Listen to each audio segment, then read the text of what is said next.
8, 7, 6, 5, 4, 3, 2, 1, 0. What's up, dude? When I was growing up, beef stroganoff was my most requested birthday meal. And while my mom did an excellent job of preparing it, I've definitely taken it back to the drawing board and made some serious improvements. Today, I'm gonna give you all my tips and tricks for the best beef stroganoff of all time. Now let's go!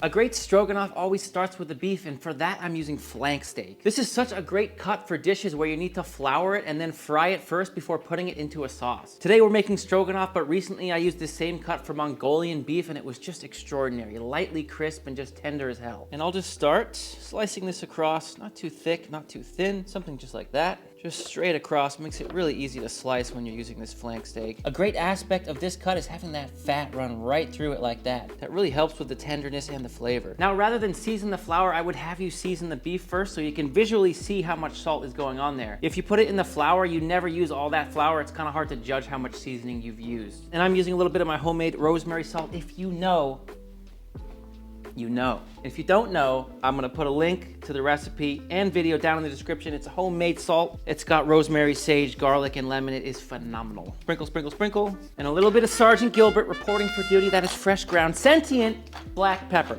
He's awesome. Please, someone help me. Now, give it a good mix. I'll do a little more salt, and then that's ready for the next step. For the dredge, I'm using all-purpose flour, and we're also gonna add just 2 tablespoons of cornstarch to this, which will help us retain a little light crunch even after putting it into a wet sauce. It's a good trick. Now some onion powder. God, I love onion powder. Just adds some really nice flavor, and a little bit of garlic powder. Give it a good whisk.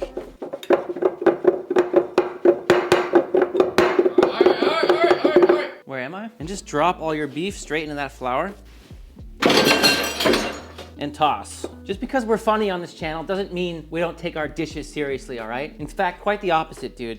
They taste good. They taste better because we're not all serious. This needs to be a little bit more square, and you can't do that. In a flow state. Look at this. That's a flow state. That's flowing, you understand? What I like to do next is put it straight into a strainer to get off that excess flour. If you don't get off that flour, it's gonna dirty up your oil extremely quickly, and I don't want that. We just want a light coating of flour. Next step, frying the beef, and I happen to have some leftover beef fat from the beef stock I just made. You could obviously just use a high smoke point oil for this or clarified butter, but seeing as how I have this and it's a beef dish, it ain't gonna be bad. You know what I mean? And I'm doing quite a lot.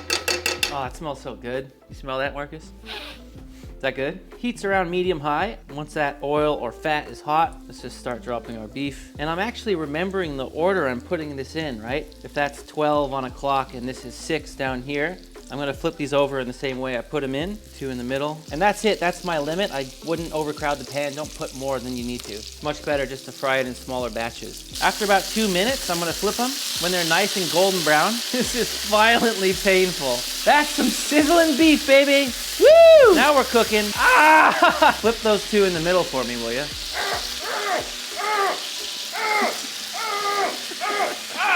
Perfect. Now once you've seared that other side, we can just remove them. I like to put them on a little sheet pan here with a rack. This just looks perfect, just the perfect little crisp. Now just do the rest of your beef. Probably will take 2 more rounds. I dare you to try and not eat one of these while you're cooking this dish. It's impossible.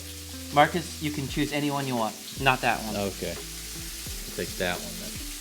The texture, it's just so fun to eat. Mwah. Marcus, how long do you think it will take me to slice up these mushrooms? I don't know. Challenge accepted! Disclaimer, if you're not a professional chef or really good with a knife, do not try this at home. And do not gesture with your knife. Are you ready? Yes, chef. This matters too much to you. All right, 3, 2, 1, go.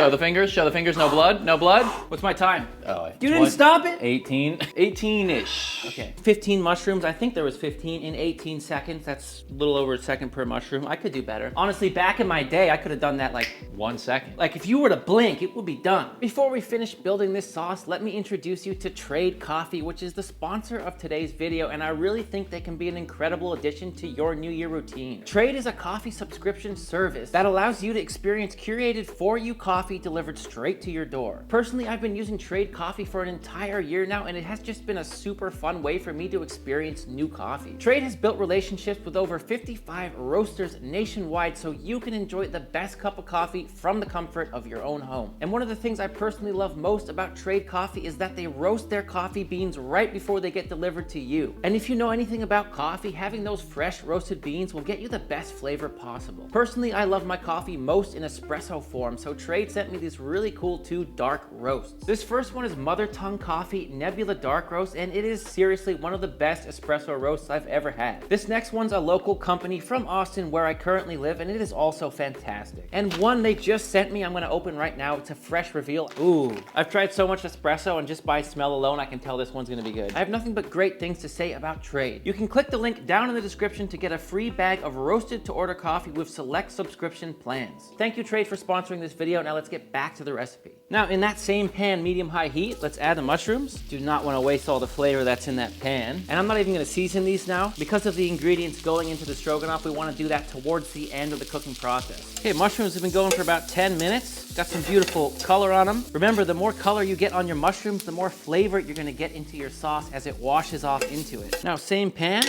touch more fat or oil, and in goes the onion. 1 yellow onion, julienne, sliced. And we're gonna do the same thing with this onion. Cook it down for about 10-12 minutes until it's nice and golden brown. Once you're happy with the color on your onions, we're adding a little bit of garlic and some fresh thyme. I'll cook this down for about 2 minutes. At this point, I'm adding a little bit of dry white wine. If you don't use alcohol in your cooking, you can do a mixture of lemon juice and white wine vinegar. That will work too. Straight in. Let's get those mushrooms back in there. Oh, right now it just starts smelling so good. Once you get that wine involved, oh man. Woo. I like to cook the wine down until it's pretty much dry in the pan. You just see a little bit of liquid there. At this point, little dash of Worcestershire sauce. That adds a nice punch of flavor. Now beef stock going in. Ooh! If you use homemade, it's gonna be really good. If you wanna use a concentrate, I'm totally fine with that too. This is homemade. At this point, we're gonna bring the heat back into this and start another reduction. We are punching down, packing down flavors. What do you think I have under here? I don't know.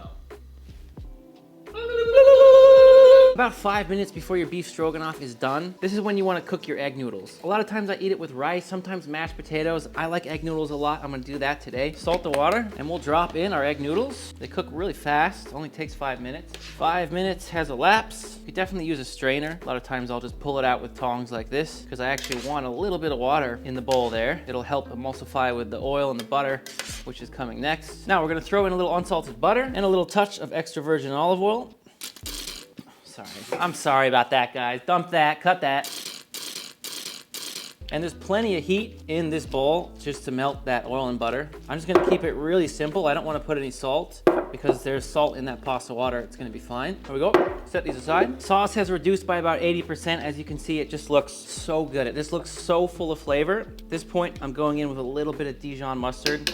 I like the acidity and try to mix it in one little section to really get it mixed before dispersing. I like the acidity from it. I like the salt it brings as well. And keep that heat a little bit low. At this point, we're gonna start working in the cream. And I'm really going by color when I pour this in. In the past, I've put too much cream in this dish in my earlier video when I started doing YouTube. And it was really good, but I just wanted to retain this beautiful, deep, rich brown color. So I'm just doing about a tablespoon at a time and working it in before continuing. And I honestly think I'm gonna do a little more and that's it. That was only a 1/4 cup. So let's leave it at that. Oh, baby. Now we're gonna start working in just a little bit of cubes of cold unsalted butter, just to bring that velvety richness at the end. So keep the heat low, let that butter emulsify in. My God, this looks good. At this point, you want your sauce to be not super thick, just a little bit thick, because remember all the flour on the beef and the cornstarch is really gonna thicken it up. Before you finish, before you plate, be a good chefy and taste your sauce.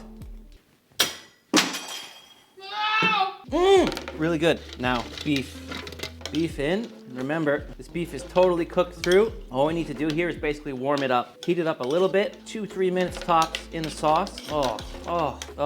If you feel brave, you can give it a little toss. Oh my God, come on guys. What are we talking about here? What are we talking about here? This is what's up. Beef's been in for a minute or two. I want to give it one more final taste. It's just near perfect. A light dusting of salt, just preference. That's it. Shut it down. Look at that. Mmm. Woo! All right, my friends, let's plate it up.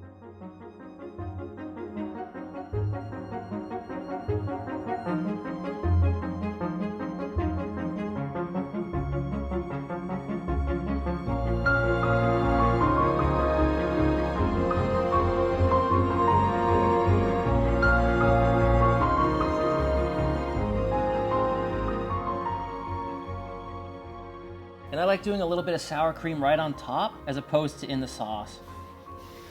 Guys, the recipe will be in the description. If you want it creamier, you can add more cream, but that rich sauce with the sour cream on top, I mean, how good, it looks good, right? Here we go. I'm just gonna try the beef first. T-minus 10, 9, 8, 7, 6, 5, 4, 3, 2, 1, 0. Ignition. Liftoff.